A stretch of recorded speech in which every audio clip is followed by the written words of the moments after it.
전통 사회에서는 개인 윤리를 중시하면서 개인의 도덕성을 바탕으로 도덕적인 사회를 구현하고자 하였다.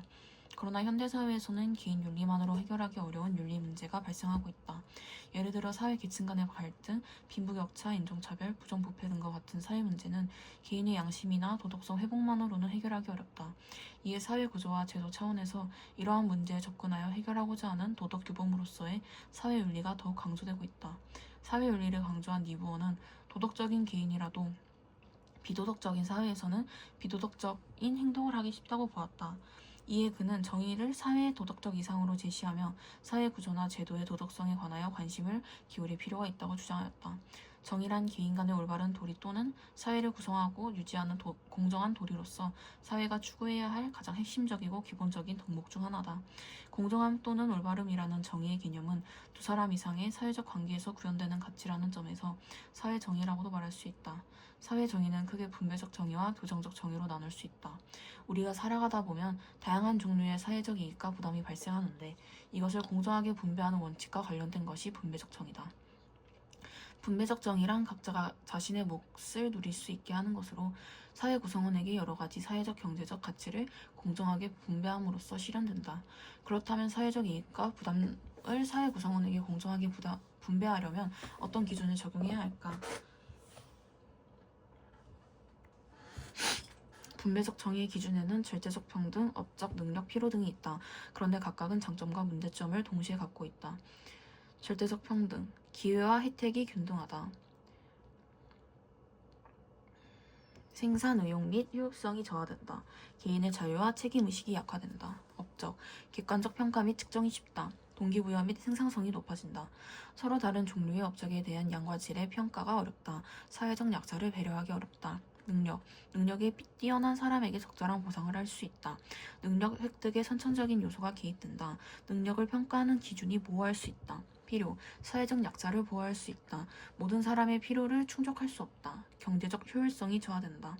위의 표를 통해 알 수 있듯이 각각의 분배 기준은 장점뿐만 아니라 문제점을 함께 가지고 있어 사회 구성원의 합의를 이끌어내기 어렵다는 한계가 있다. 이와 달리 분배 기준 자체보다는 공정한 분배를 위한 절차를 강조하는 입장이 있다. 이 입장에서는 절차나 과정이 공정하면 결과의 공정성도 보장된다고 보고 분배 방식을 결정할 때 특정한 분배의 기준이 아니라 논의의 절차와 과정이 합리적으로 마련되고 준수되었냐는 것을 중요하게 여긴다. 이와 같은 절차적 정의의 대표적인 인물로 롤스와 노직을 들을 수 있다. 롤스는 원초적 입장으로부터 도출된 정의의 원칙을 따를 때 공정한 분배가 실현될 수 있다고 보았다. 원초적 입장의 당사자들은 무지의 비애를 쓰고 지위나 계층, 능력 등 자신뿐만 아니라 타인의 우연적인 조건들을 알 수 없다. 따라서 당사자들은 기본적 자유를 평등하게 갖고 가장 불우한 처지에 놓인 사람에게 최대한의 이익을 주는 분배 방식에 합의하게 된다. 반면 노직은 재화의 취득과 이전의 절차나 과정이 정당하면 그 과정을 통해 얻는 소유물에 관해서는 개인이 절대적 소유 권리를 가진다고 보았다.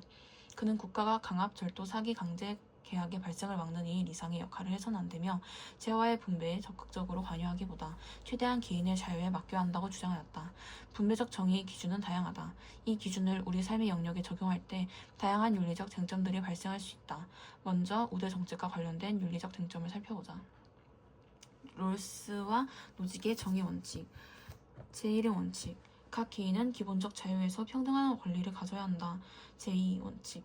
사회적 경제적 불평등은 최소 수혜자에게 최대 이익을 보장하도록 이루어져야 하고 공정한 기회 균등의 조건 아래 모든 사람에게 개방된 직책이나 지위와 결부되도록 배정되어야 한다. 우리는 노동을 통해 어떤 것을 소유할 때 타인의 처지를 악화시키지 않는 한 그 소유물을 취득할 응분의 권한을 가진다.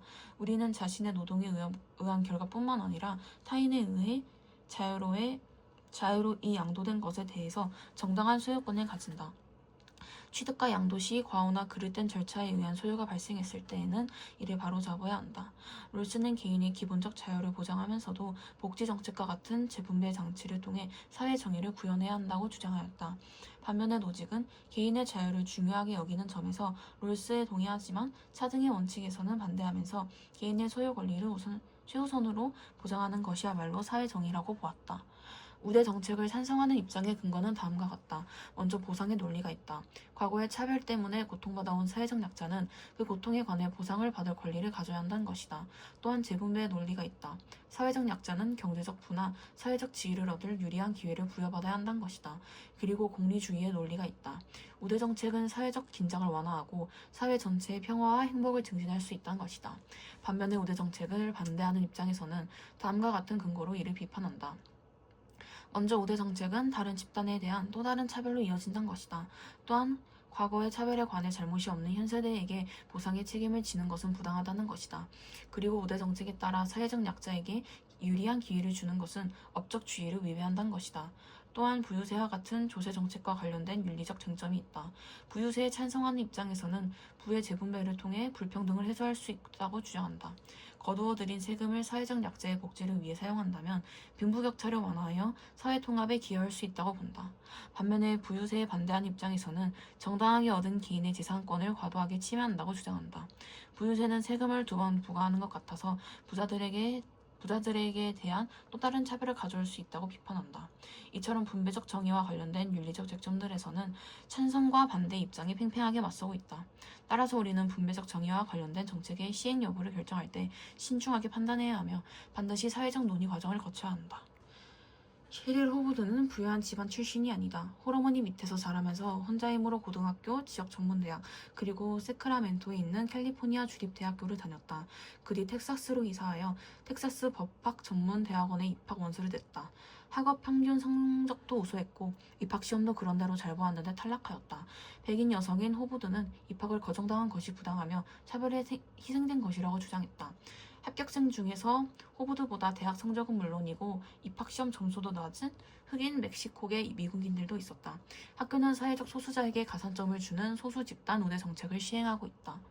일부 연구 결과에 따르면 표준화된 시험에서 계층 간 경제적 수준을 고려해도 흑인과 중남미계 학생이 백인 학생보다 전반적으로 더 낮은 점수를 받은 것이 나타났다. 그러나 시험에서 격차가 생기는 이유가 무엇이든 간에 표준화된 시험으로 학업 성취 가능성을 예측하려면 시험 점수를 해석할 때 학생의 가정, 사회, 문화, 교육 배경을 고려해야 한다. 그리고 학생의 인종, 민족, 경제 배경을 고려해 시험 점수를 평가하는 것이 대학은 학업 성취 가능성을 보고 학생을 뽑아야 한다는 생각에 어긋나지도 않는다.